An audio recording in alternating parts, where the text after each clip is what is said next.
Boys and girls, we want to talk today about multiple meaning words. Multiple means many or more than one. So when we talk about multiple meaning words, we are talking about words that are spelled the same but have more than one meaning. And most of the words that we talk or say have more than one meaning. One meaning may be for one part of speech, such as a noun, and another meaning may be a verb or an adjective or an adverb. So when we hear or see a multiple meaning word in a sentence, we can often figure out the meaning of it by figuring out the context, using our context clues. That helps us figure out the meaning of the words. That's what we do, is we figure out the context. We can use a dictionary, we can use a thesaurus. There are many ways for us to figure out the meaning of the context or the meaning of the word. So here's some examples of some words that have multiple meanings. Here's the word kind. It can mean, meaning number one, good to others, considerate. And that is an adjective. Susie is kind to her classmates. We have meaning two, a class or group of individuals. An English bulldog is a kind of dog. Now that's the word kind, but it means two different meanings of the word kind. Do you see the difference in the word kind? Now I can use context, I can use the words around it to figure out what the meaning of the word kind I'm looking for. Now, we also have the word can, meaning one is able to, and that's a verb. Meaning two, a type of container. Meaning one sentence, I can drive a car, meaning I'm able to drive a car. So, meaning two, a type of container. The soup came in a can.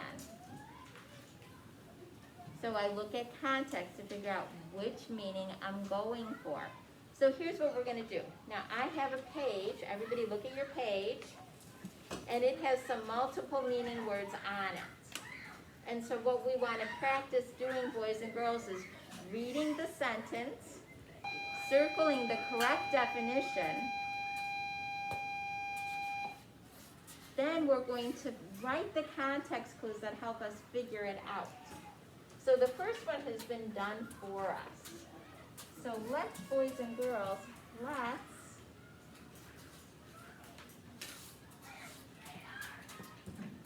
let's look and see if we could figure out some of these. So number one has been done. It says the bat was flying through the sky last night. So here are the two meanings of the word bat. Number one is an animal that flies and hangs upside down. Number two, an item used in baseball to hit the ball. Now, the answer has already been given to us. So we circled it, and it's an animal that flies and hangs upside down. Now we have some context clues that help us know the meaning of that word.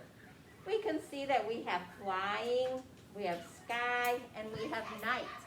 That helps us know that it's the animal that flies through the night. So that's how we knew that it meant that bat and not the bat that you use when you are playing in baseball.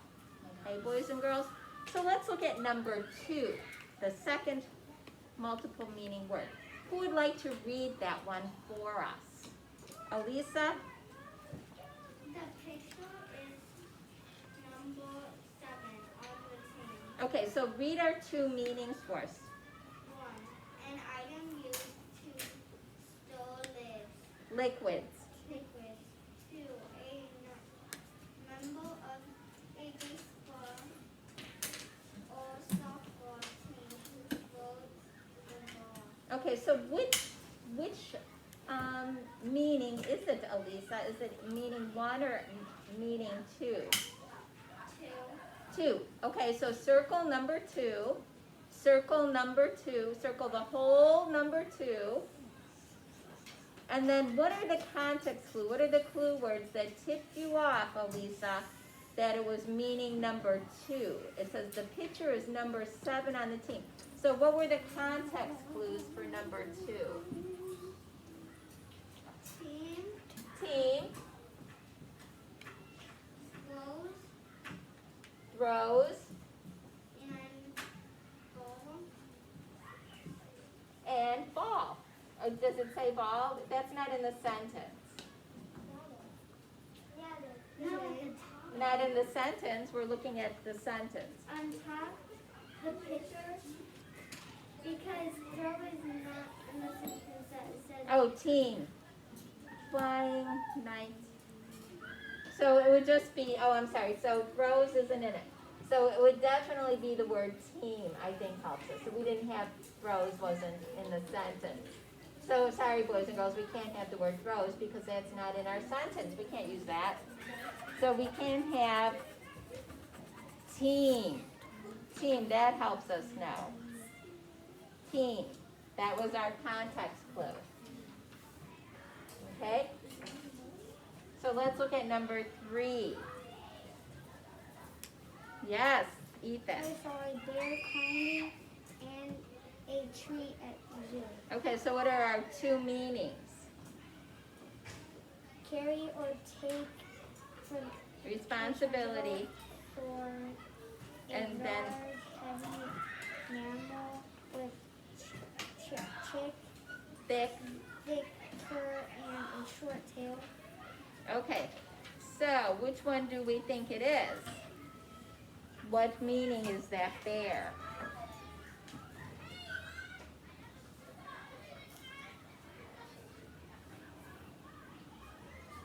What bear is it? Is it you carry or take responsibility for, or is it a large, heavy mammal with thick fur and a short Which tail? one? So it's to carry or take responsibility for something? Is that the type of bear that is? Oh, no, number 2. It's number 2, a large, heavy mammal with thick fur and a short tail.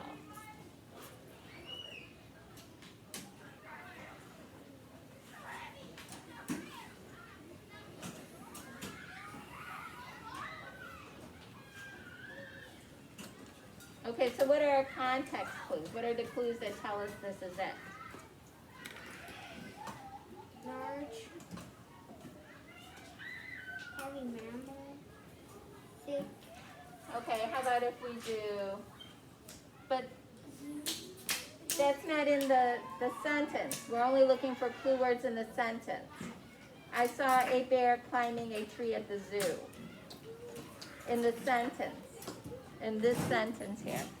We're looking in this sentence for clues, not in the definition. We're looking here. There. Yes, we can't use bear because that's the word. We're looking for context clues. climbing, Climbing, okay. tree, Tree, what else? zoo. Zoo. Okay, let's go with climbing, tree, zoo. Climbing, tree, zoo.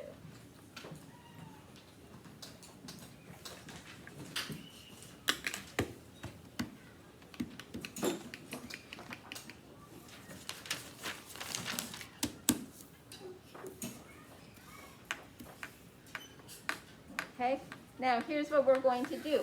I'm going to have you do the back side. You need to have at least, listen to me, all eyes look this way.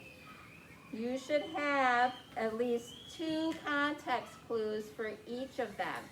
The context clues come from the sentence, not the definition. Where do the context clues come from, everybody? Clark? The sentence. Where do the context clues come from, everybody? The sentence.